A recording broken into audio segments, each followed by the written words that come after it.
Future trends, deep insights, industry leaders. This is the iGaming Next podcast with your host, Pierre Lindh. Robert Andersson, how's it going? Good to see you. Hi, thanks, good. You? I'm very good, thank you. Yeah. We talked just before here the podcast about going against the stream. You're one of those guys who doesn't want to do things the way we usually do things, right? We talked about the headphones here, not wanting to use them. Yeah, I mean, why the headphones when you have a nice studio like this? I can perfectly fine hear you and it doesn't add anything. So... But apparently it's in fashion, you told me. Yes. So hence headphones. Yes. I mean, look at us. This is 2021 trends. We're in the podcast studio. We're here today. Then we can set a new trend, like Mickey Mouse ears or whatever. Yeah. Okay, we'll do that for the next one. Okay. Yeah, Mickey Mouse ears. I'll write it down, or we can paint them in some funny way or whatever. But I do thought it was a funny. Way of expressing things before, because this is a little bit it summarizes a little bit you as a person, Robert. I think going against the stream, you take difficult projects, you turn them around, against the odds type of thing. Yeah, I like to question things. At least I think you learn from it as well. Because I didn't understand the value of the headphones when we were here now the 15 minutes before, so I figured I have to ask, and turns out it has no value. So we can skip them. Well, at least so far. Let's see if they tell us something here in the backstage before. But so far so good, at least. But yeah, Robert. I mean, that leads a little bit into the discussion today in general, which is Acroud, your company just released the end of the year report here, Q4. Obviously. The EBITDA has sharply declined. Revenue has declined in 2020, and you are the CEO, and you are now going to turn around this ship. Can you talk a little bit about the quarterly report in general, and how are you planning to turn things around for Acroud? So the thing is, of course, there is a lag in the progress. It's actually, I think, almost to the day a year ago since I started with Acroud. Then it was called Net Gaming. So we've done a lot to change the course of the company. I'd say that it was part of a much more generic field of affiliates where you have your casino comparison sites or sport tips, sports odds, etc. And we also have the poker sites. And I think the industry as such, or the affiliate industry, has stagnated a little bit in terms of innovation. I mean, the business model still works really well, but if you look at the competitive landscape, I think there is a space and a strategic space that we can move towards. So we initiated that journey last year, and obviously for this to kind of progress through to actual results, that takes a while. So I'm still very happy with everything we achieved in 2020, although it's not really reflected in the numbers. I mean, if you look at it honestly, it's a poor report in terms of the actual numbers. I wish it was better, but also nothing that I expected to be anything else. I think we are now, it was a lot of setting new structures, new plans, and moving on then. And we're going to start seeing the results this year and going forward after this year. Would you say, Robert, so obviously there's, you're making some strategic changes within the organization. I see that you guys are focusing on M&A at the moment with the acquisition of PMG and so forth. But 2019, I went back to check the end of the year report as well, and obviously you came like your predecessor then obviously came out of that year with the company declining in 2019, and they had a hopes then for an increase in the EBITDA of 2020.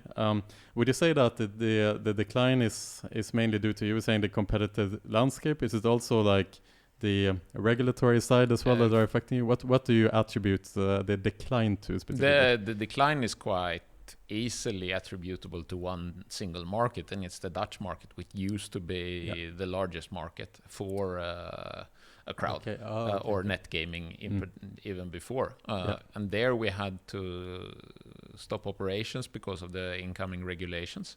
All right.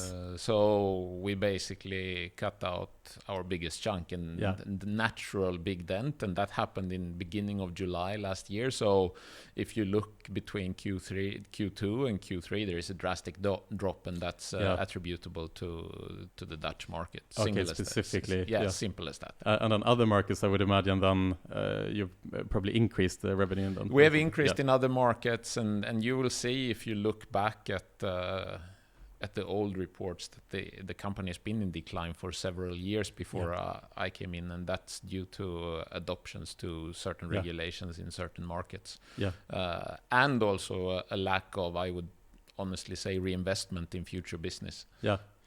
Because when I read through the report now 2020 and I compared it to reading it the 2019 one, I felt like a really sense of hope for the future in the report of 2020 that you published now the other week. When I read the 2019 end of the 2019 report, it felt a little bit more vague in a sense like we have made losses in comparison to previous years, and we are hoping that in 2020 things will be better. But it was a little bit more vague.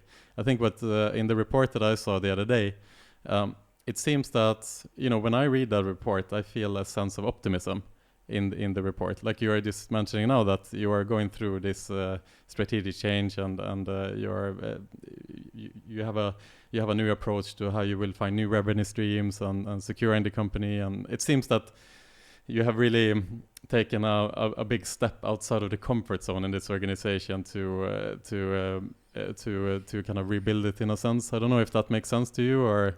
It does, since that's what I've tried to do together with the team. Is to challenge the status quo really, and not progress further with more of the same, and try and think further ahead. As I said, I think I've been in this industry in one way or another for 6 years now,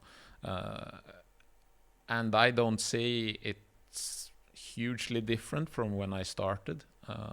So, in that sense, I think there is really a space for innovation. What that innovation is and how you provide that remains to be seen. But if you look in the operator space, for example, it was quite revolutionary when the fast payout came. It started being all about that and how Trustly progressed quickly. And I think we should be able to get to a point where we have one of these like hallelujah moments in this industry as well at some stage, and not just be more about like top lists and articles, etc. So what we are trying to do is position ourselves well for the future and also be a lot more software based in the sense that there is a strategic structure and capital within the business that is kind of building a different barrier to entry. Okay, so can we talk a little bit more like specifically about these changes that you are now making? So the acquisition of PMG, for example. Let's move on to that. And can you talk a bit about why did you come to that conclusion that PMG would be a great fit for Acroud, and in what way will they complement your business? I think we see it already. The amount of kind of ideas and how we move forward on these ideas very quickly together with them. Their DNA is very entrepreneurial, which is something that I think we benefit a lot from. They don't always see the same, like, oh, this isn't possible. Like, it was actually built into our organization earlier, I would say. We are now a lot more forward-leaning. But of course, like, if you look at though, to clarify what the acquisition was, the PMG is the assets out of the PMG group, which was Matching Visions, or is Matching Visions, and Vonix, AFAT, and Traffic Grid. And especially if you Matching Visions, I would say is the most known out of these. And I think that volume that they have, it creates a different way for us to sell and deliver traffic to the operators. And then if you look at Vonix, I think that as a software as a service creates a completely different value, especially when you can then also broaden the offering into different sectors than just iGaming. It's a brilliant piece of software, and there is a lot of our peers and competitors that's actually using that software as well, and obviously we are using that software as well, and it really contributes to the ability to steer your affiliate business. Dennis Johansson, obviously one of the guys behind Machine Visions, good friend of mine since many years ago. I know you know him well as well, so I'm happy to see that you guys brought them on board, and excited to see kind of how that's going to play out. So you mentioned that, and it's listed in the quarterly report as well, that but because of PMG you would be able to kind of differentiate yourself and take yourself out of iGaming as well in your revenue streams based on this software. So where do you see yourself now developing the company? Or do you want to broaden the horizon outside of iGaming? Is our core, right? Yes. But a lot of the things we are doing here is applicable in other ways. The affiliate industry as such is big, even beyond iGaming. Yes. Right. So in travel, finance, everything. So there is a lot of things, especially when you're software based and you're delivering to the actual affiliate. So there is some adoption needed, but it's not much because the core of the product's there. And then you could enter different verticals such as finance or, for example, esport streamers or esport.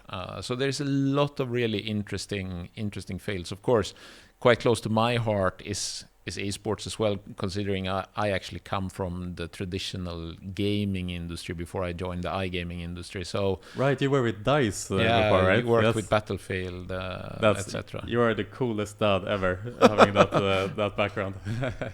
I don't know. My daughters, they don't care so much. They don't play Battlefield? No. Okay. We play actually Roblox together, Arsenal. All right. But so we still play first-person shooters at home. Okay, well, there you go. So you still have it in the DNA. Yeah. Yeah, so I interrupted you. No, go fine. ahead. Yes. But the point is that you're saying you have now the possibility to go wider than cast your net wider than just the iGaming industry. That's the plan. It's not something that we are rushing or scrambling to do, but definitely in the long term, and you're talking from a strategic standpoint, right? So it's not something that we are in a rush. We want to get everything right. When we do it, but it's certainly a large possibility and also a good diversification. If you look at esports as such, I mean, the industry we are in is sensitive to regulations, right? Finance is also decently sensitive to regulations. If you move beyond that, there are industries that are not as sensitive to regulations. So I think that's a natural move in order to also reduce risk exposure. Yes. Which would make yourself not so sensitive, for example, a regulation in the Dutch market, you saw. Yeah.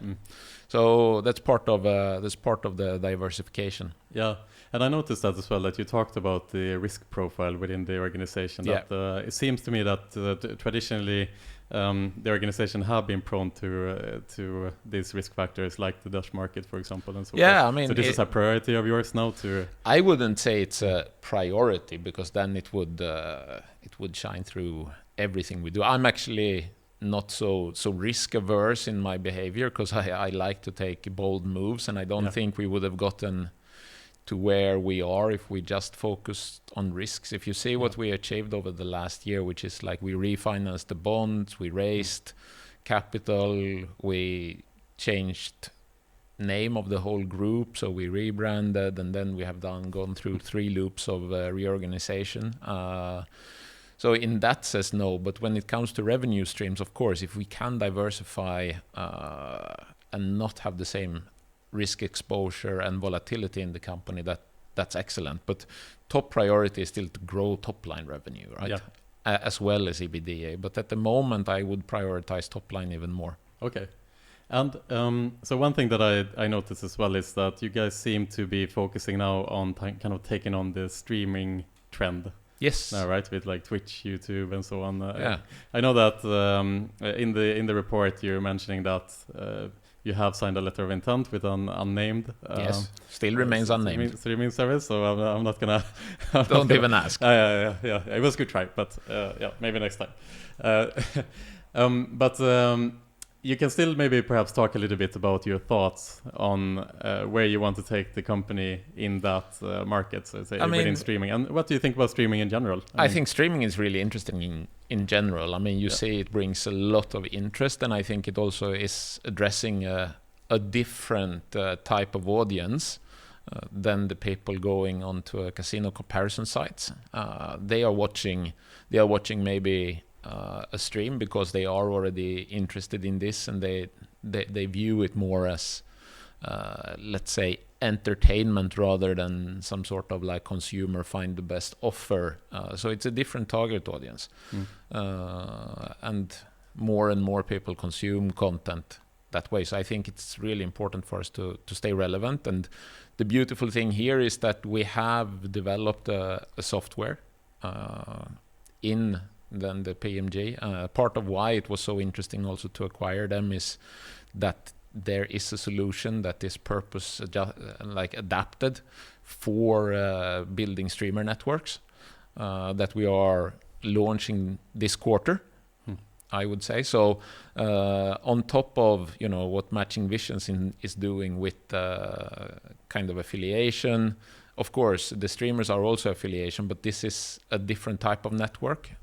So together with AFAT and Matching Visions, we are creating a purpose network for streamers, and that of course then can be quite easily, that works for streamers. Of course our core is iGaming, so if you look at what Casino Grounds and others are doing, this is type of entering that market, and with our software I think we can catch up to them or surpass quite quickly.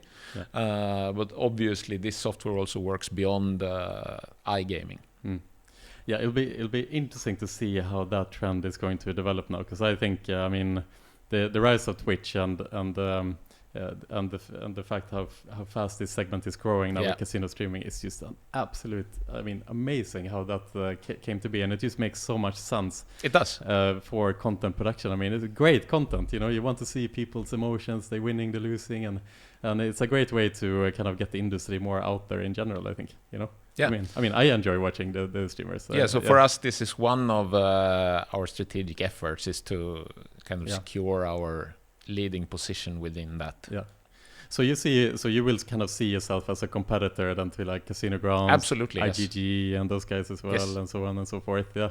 So it seems that you're working on many fronts at the same time. Like, how will you manage this growth and diversification of the organization? Because you need, the right people in the right place, doing the right things. And that is one of the things that I'm starting to feel is falling into place. When I came in, it was one way of doing things, and it was, for many a surprise that I came in. Now I find myself with a different management team to a large extent, or some of the management teams in different roles where they maybe fit better. So I'm really happy with the team that we have now built, and we are now also launching physical events again with the festival during hopefully this summer, depending on COVID a bit. So we are working on many fronts, but that's simply because we now have a lot of talented people that operates autonomously in the sense that I don't neither want nor have the time to go into detail. There's a lot of people that I can trust to run, they're adults. Yeah. So in that sense, it feels very comfortable that we can go into many fields because they work well as a team, but they also work well independently. And then you have that security of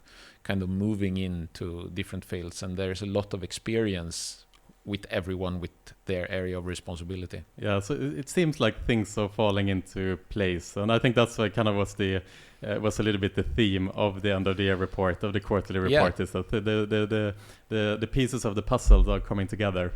Yeah, that's the message you want to send. I really feel that way. Yeah. I feel that the beginning of the year is where, because me personally, I'm also like, I've done this a few times. You go into companies and try to kind of change his position and move it forward. But the first year is usually not something that I on a personal level enjoy a lot, because it's a lot of cleaning house and it's not the most fun you can have, if I'm honest. I think the fun part of the job is the years ahead now, when we are ready to create, and not kind of tear down and rebuild, but now we're ready to create, and that's where I get energy from. So I've had a lot of fun during the last couple of months on the job, and sadly I tried to reflect it in the report as much as possible. The numbers say a different thing, but I'm positive. No, like I said, and this is the impression that I get as well when I read it. You can tell that there is things happening, and you can tell that there are new projects coming and so on and so forth. But I mean, as fun as it is to be able to steer the ship in the right direction now in the last couple of months, like when you launched or when you published the quarterly report, and like on the report the share fell like 12% or something like that. That could have not been a fun day at work, I would imagine. No, I mean, Oscar at Raketech had a better day at work. They, I think, and kudos to them, they went up I think 10%. But our time, I'm not concerned. It doesn't really stress me at the moment. I'm more long term than that, and I know that being listed is like running a marathon in 400-meter laps, but it's that's a great way of putting it. we need to still dare to make the right decisions for the future, and that's where we are at the moment. Absolutely. So, like, what's the feedback from your shareholders in general now, like on this report? Do they feel the same optimism, or do you get questioned? I get a lot of questions, but I think a lot of people think we did the right thing with acquiring the assets of PMJ. They are happy to see that our core old business, so to say, is stabilizing, and they see that strategic move. And a lot of people are particularly interested in Vonix, to be honest, because Vonix is a software as a service, and from an investor point of view, if you look at it as it's a software as a service company, and you look at valuations of software as a service companies versus affiliate companies, you're talking a factor 10 of the valuation, right? So software as a service, maybe you trade at 20-30 times earnings, or EBITDA. An affiliate trades very differently to that. So obviously there is a large upside there that is not maybe factored in when we bought it, so it's a little bit of a hidden gem in a lot of investors' eyes. And I say the same thing. I think that acquisition was strategically really important for us.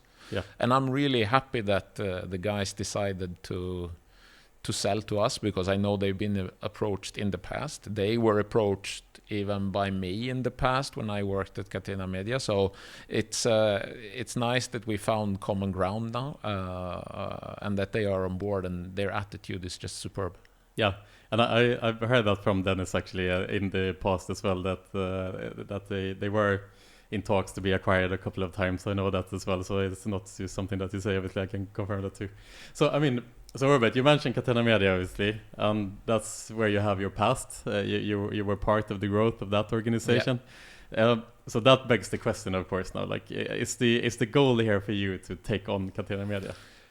Look, they have their own strategic journey and ups and downs. So I focus on the current and what I believe is right. They have an extreme focus on.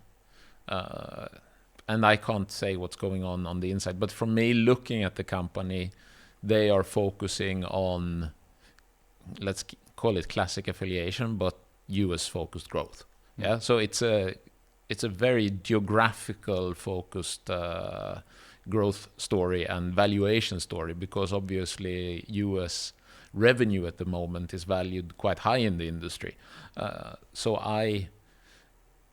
Probably it's there and it's going to happen, but there I don't say that they have said this is our strategic journey in terms of innovation, in terms of that. It's a geographically based growth story at the moment. But that's only what I say. Let me rephrase the question then.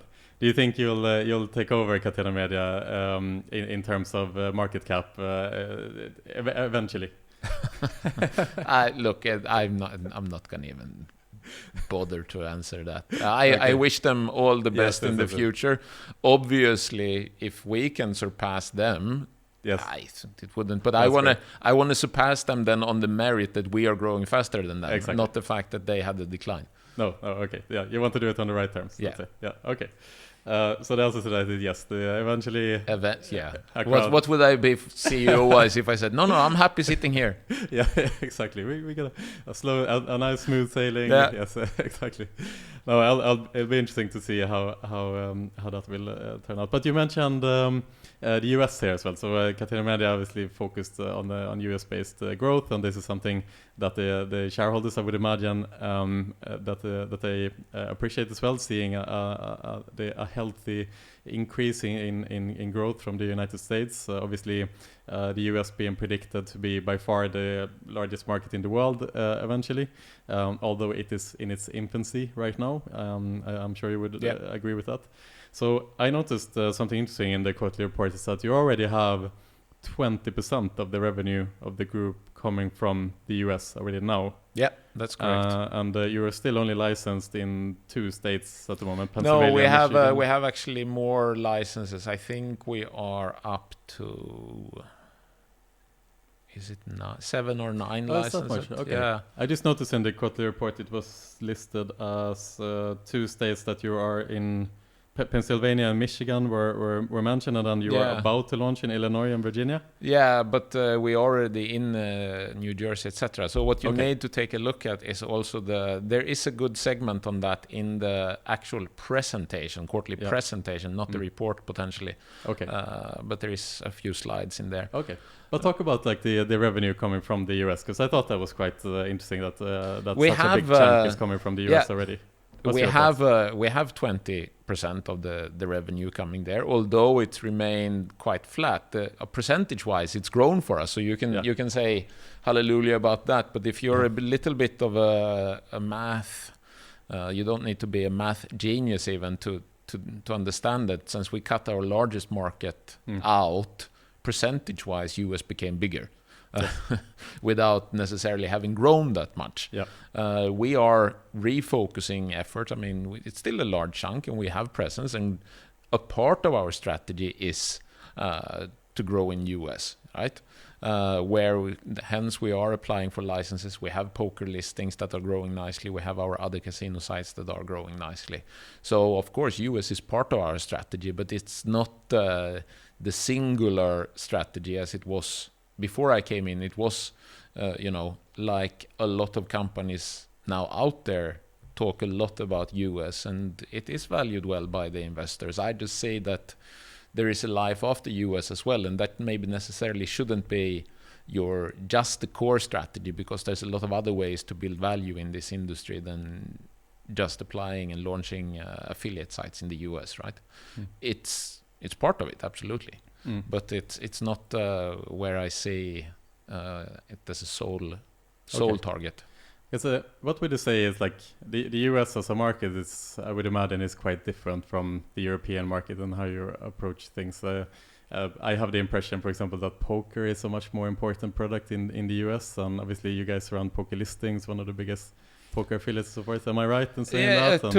How do you see things? To a certain extent, yes. But then you have the interesting part with the US is that state regulations are different, right? In some states you have casino, poker, and sports betting. Quite a few states only have sports betting. So where poker is, regulated, then it's an important chunk.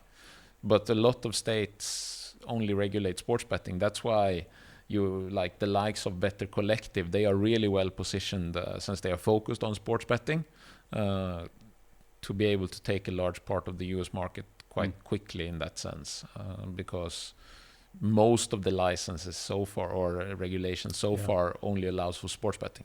Yeah, exactly. And that is also, I guess, part of the American culture in some sense. Obviously, massively sports-centered country. Everyone watches football or the basketball and these type of things. So naturally, that's what's going to come first, perhaps. But then casino, poker might likely follow suit. Yeah. but there's still a little bit more uncertainty, I would imagine, in there, or when that is going to follow suit, maybe. Yeah, I don't have any insights to that, so yeah.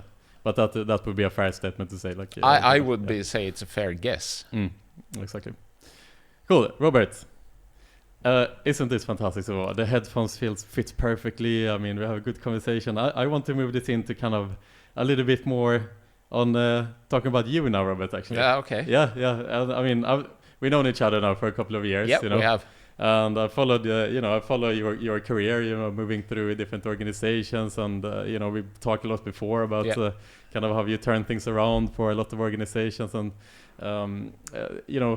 can you talk a little bit like what is the secret sauce here to your success in previous organizations? Yeah, I'm still waiting for the moment people understand I have no clue what I'm doing, but so far so good.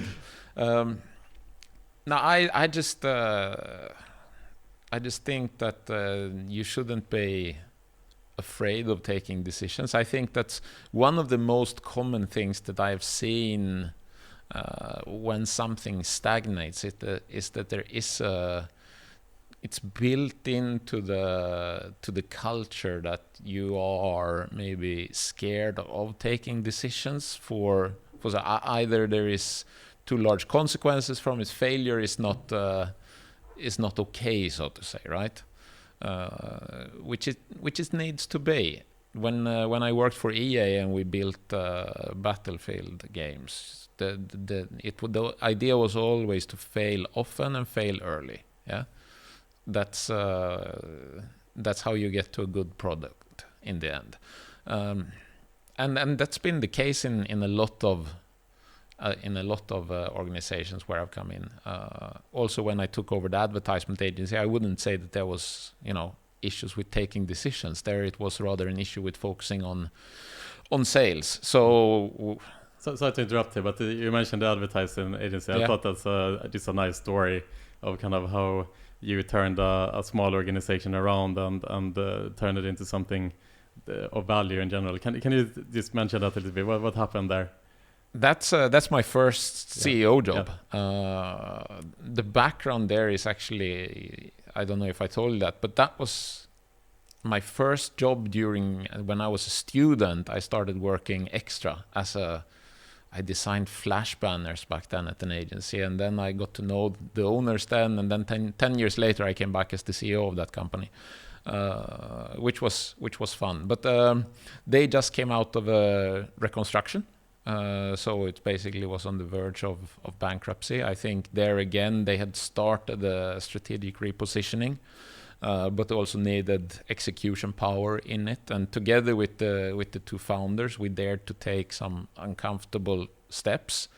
And in Sweden, I would say we were known as a production agency, not an advertisement agency. So we stopped trying to get business in Sweden because we couldn't reinvent ourselves, because people saw us as the agency that built stuff for the cool agencies, and we wanted to be the cool agency, so we started selling ourselves as the cool agency but in Europe instead, and that worked out really well. We landed the European account for Nike, and from there on it really snowballed, and then kind of reinvented ourselves at home, and 3 years later we had sold the company to a listed advertisement network. So that was really a nice turnaround story. And they are still good friends of mine today. So yeah. Yes, River. The River, yeah. River Agency is called that, and I see that in your. I think it's like in your Instagram handle something. You still have River. Yeah. That's exactly my. For those who cares, my Instagram is Rowan River, and my email address back then was Rowan Robert Andersson @River, and obviously I tended to then make that into Instagram, having no idea that would stay with you for a long time when Instagram popped up. So I mean, would you attribute that? I mean, you come across as someone who is, you have very strong ideas and you have very strong visions, and when you come on board to a product like. I'm doing a psychoanalysis here now of you, by the way. You come across as a person who you have this strong vision, and that is the vision that you want to implement. It is, would you say that is kind of part of the part of the success here, like the stubbornness in your visions and driving it through? I hope I'm not stubborn in the sense that I don't listen to others, but I have ideas, and I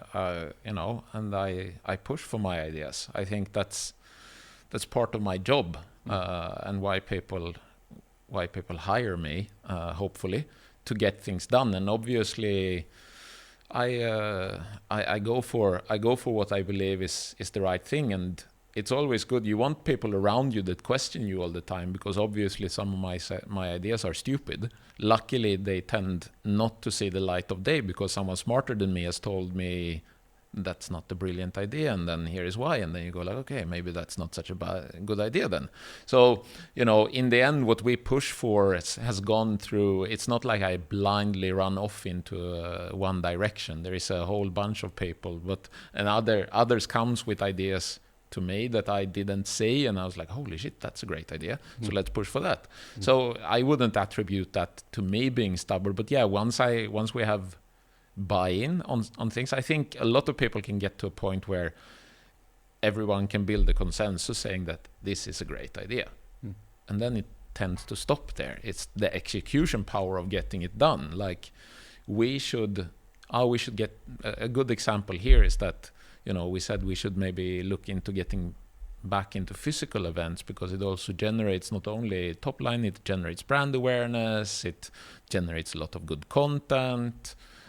And to be honest, it was there until, if we wouldn't have then reached out to a friend of mine that I've known since actually university times that runs event. I just brought him on board. Franke. Franke. I've known him, so we studied together. I know Franke, it's fantastic. I gave him shout out.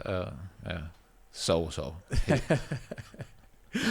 No, but he's a good friend of mine since '96, and just give him almost free rein and backing. And a few months later, we have announced our strain of physical events for this year, and it's out there. You can go to thefestival.com and check it out. It's as simple as that. Yeah, so on that note, with the physical events, obviously Poker Listings were the founders of Battle of Malta, obviously, which was then divested a couple of years ago. Before my time, before your time. I was there as the first Battle of Malta. I was working for BetSafe at the time. We were an early partner to that event, and obviously it was really cool to see that event grow to become the biggest live event in Europe. And then you decided to divest it. That was before your time.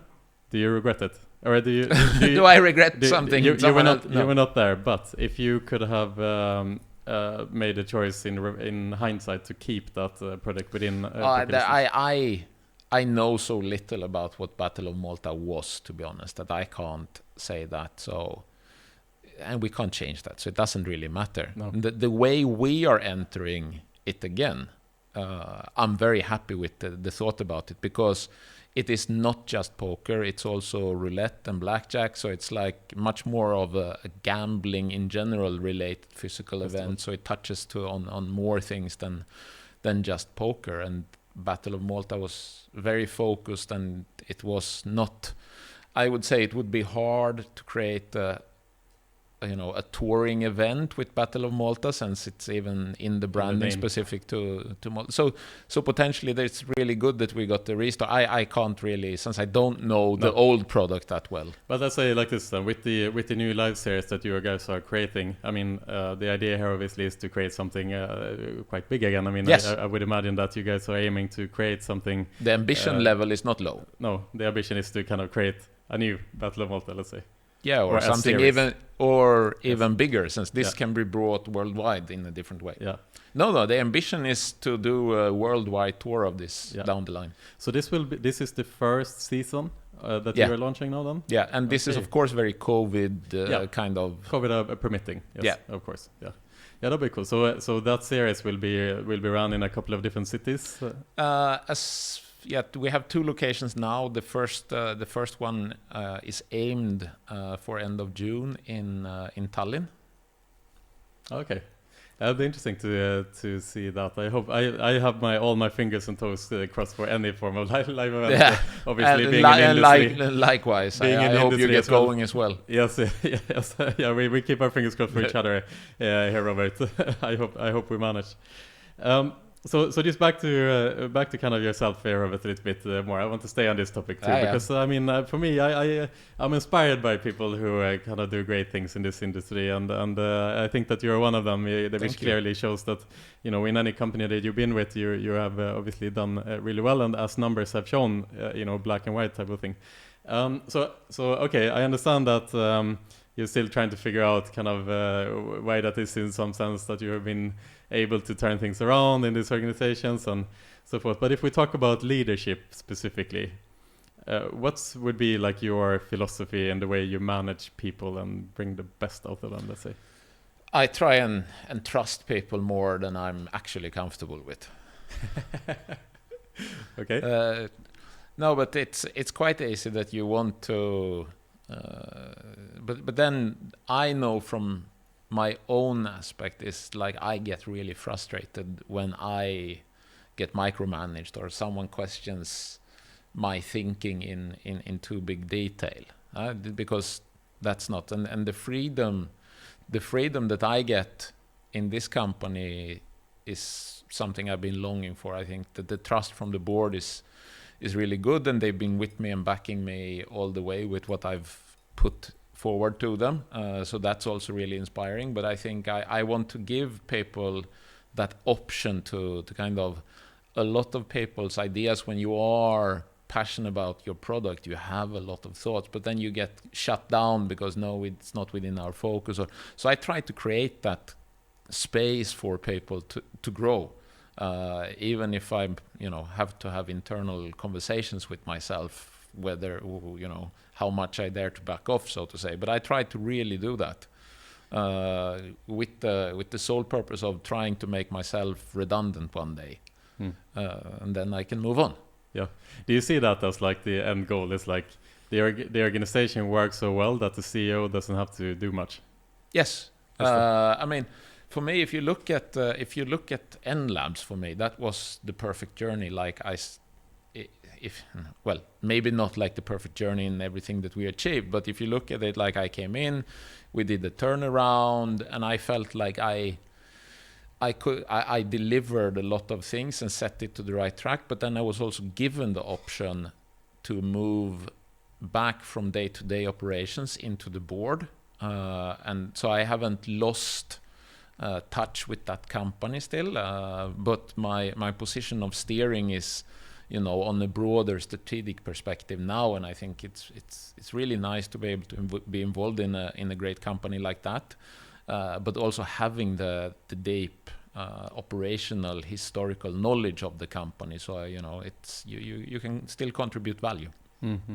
And you know, what's the end goal of what's the purpose of all of this, Robert? I mean, you're being the CEO, high pressure position. You've been in that position for a long time. You know, what's the end goal for Robert in all of this?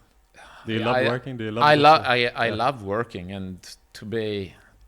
I go up and down between the fact that I don't want to be a CEO for a public company. I mean, it sucks when it doesn't go well. You have angry people wondering why the share goes down. When it goes well, you have a lot of people cheering for you. Yeah. And then obviously that's a nicer space to be in, I guess. It's like spicy food, you know, it's sometimes a bit too spicy, sometimes not. But for me, it's... I like it a lot, actually. Yeah. And I don't know the classical like CEO journey of kind of moving towards board of directors. I am in 2 boards already. Another company that's gonna hopefully get listed during this year. It's a fintech company called Saveland. So we see now, and also with the public bid on N Lab, so there's a lot of interesting things going on. For me, I don't think that far. Like I'm really enjoying this at the moment. So we see. Yeah. I also realized that, you know, a while ago, or when I was in the non-compete lockup of the Catena Media that not working is not really for me like it would be. I don't really know how that would work out in the long run. I think that's of the CEOs that I know, it's something that is mutually. That's something that brings the CEOs together in a sense. Is that being drawn to find work, basically. My friend Lassan, who was the former CEO of Common Group, for example, he was between jobs for about 5 months, and his girlfriend kept saying it was like he never stopped working. He found a way to keep himself busy, and it seems that is something that most CEOs that I know have in common. Let's say, and that's maybe how you get to that position. In the end of the day, you have to work hard, right? I mean, work hard or work smart. Yes.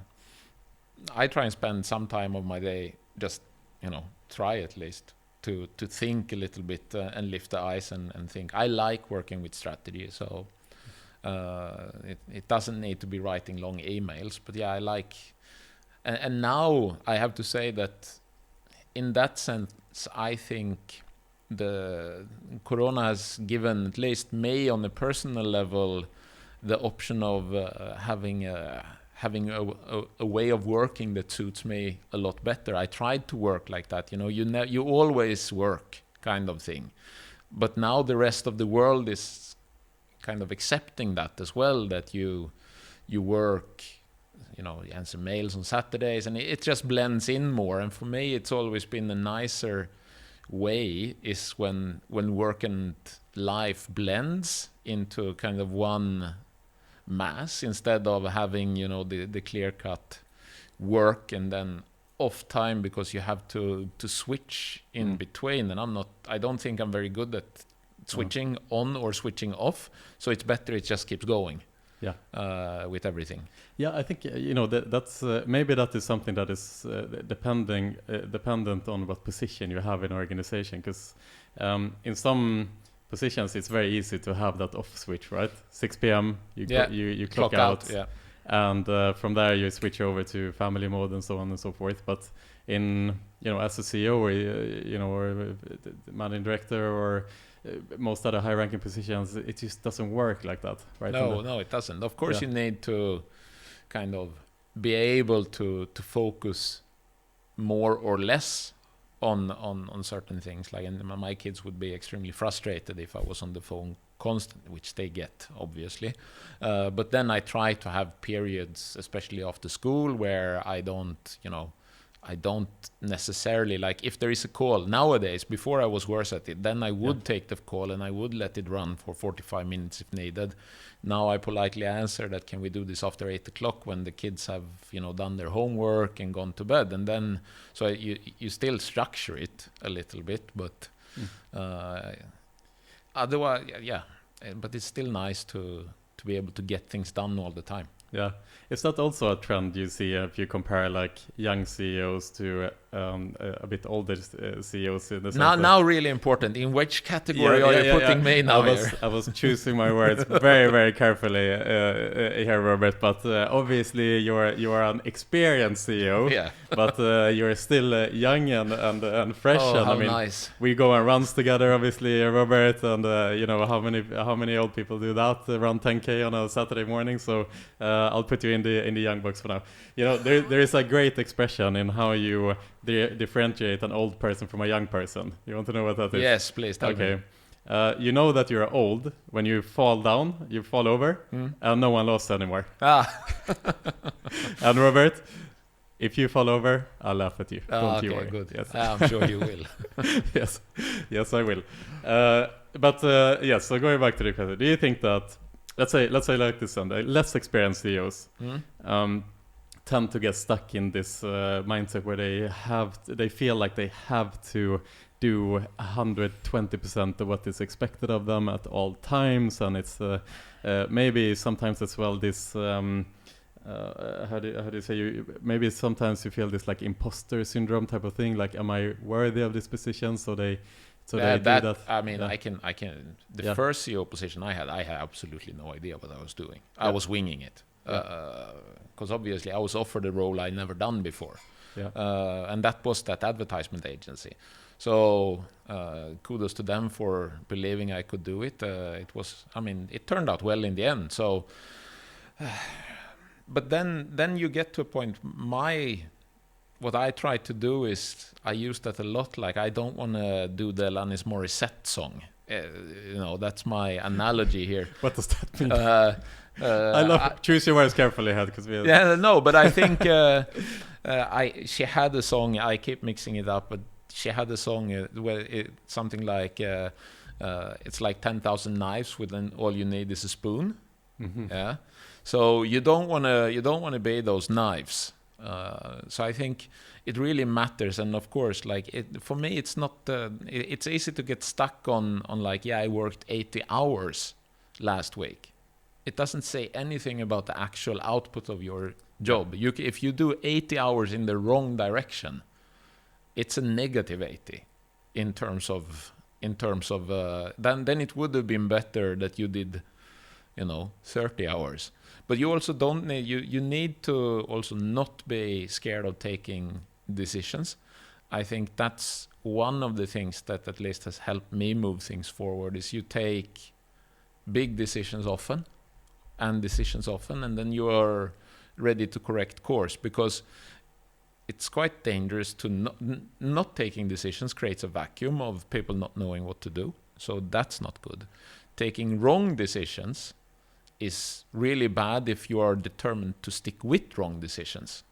But if you take decisions a lot of times and you are humble with adopting those decisions, you know yourself, you've seen all these people drawing graphs and stuff, the way to success is not a straight arrow, right? So at least if you take decisions often, and you are ready to change course. Maybe you go off in the right direction, but you realize it's not the right direction, and then you steer course, and it becomes a zigzag pattern, sure. But you're going to find yourself going in the right direction. And I think a lot of people find themselves committed to their decisions too hard. And they are scared of taking the tough decision, and you end up with a vacuum. That's what I have found when I've gotten into organizations. Yeah, so it's kind of like a great leader is wrong on a day-to-day basis all the time, or a week-to-week basis all the time, but in the long run, I'm hopefully right. Yeah. So far, so good. I must say, Robert. Brilliant. I think this has been a great podcast overall, Robert. Thank you for coming on today in general. You know what? There's one more thing that I wanted to ask before we start rounding things off today, which is on the NLab side of things, actually. So we switch hat now for a moment. Okay. Yes. So I wanted to check basically on the NLab side of things. Obviously, you got the you came from that CEO position, you built that organization, or you built it up, so to say, and now the organization got a proposal to be bought by Entain. Yep. That must have been a quite proud moment as well in general, right? Yes, I think of course it's kind of a stamp of approval that an international giant such as GVC Entain is looking to buy that. It says something about the strategic directions we took and the choices we made, that they think it really holds value for the future. Otherwise they wouldn't make a bid for it. So of course that is confirmation that we in the board and the management team operationally did things right, and a lot of kudos to that team as well, and especially also George, who took over from me. He was my CFO, fantastic guy doing a great job. So I think that's just a brilliant team effort. And when I took that over, people were really questioning, like, what are you going to? The company was called Nordic Leisure then, so I rebranded it as well. Why are you doing Baltics? And it turns out now Baltics is very attractive in the long run, and there's a lot of buzz about operating in the Baltics. That's why this came about. So I think the timing's been really right as well. My good friend Robin Acroud, I know he's a friend of both of us. He said that his initial reaction was that he felt that the bid was overvalued. What do you say to Robin? Well, I don't want or can or am allowed to comment anything else than what's in the public eye, so to say. I'm on the bid committee. At the bid committee, we have put out a statement saying we recommend the bid. You can just read about it, and it seems that the market thinks it's a really poor bid, which means that it is the market says that it's a too low bid. The share is trading at around 43 now. The bid was or is 40. So that's stating facts. So I can't comment more on that. Okay, it was a good try. I Yeah. tried. I tried. You navigated through that question really well, I must say. Great, Robert. Anything else to add today from No, your end? it's been nice. Thank you for having me. Yeah, it's fantastic. Every time we do, it's the second time on the podcast now, Robert. Yeah. And it's a breeze every time. I love talking to you. You're an interesting person, interesting figure, good for the industry, and thank you so much for coming on today, Robert. Thank you so much, Pierre. Yeah, let's go running soon. Yeah, let's do it. All right. Thank Bye. you, guys. Future trends, deep insights, industry leaders. This is the iGaming Next podcast with your host, Pierre Lindh.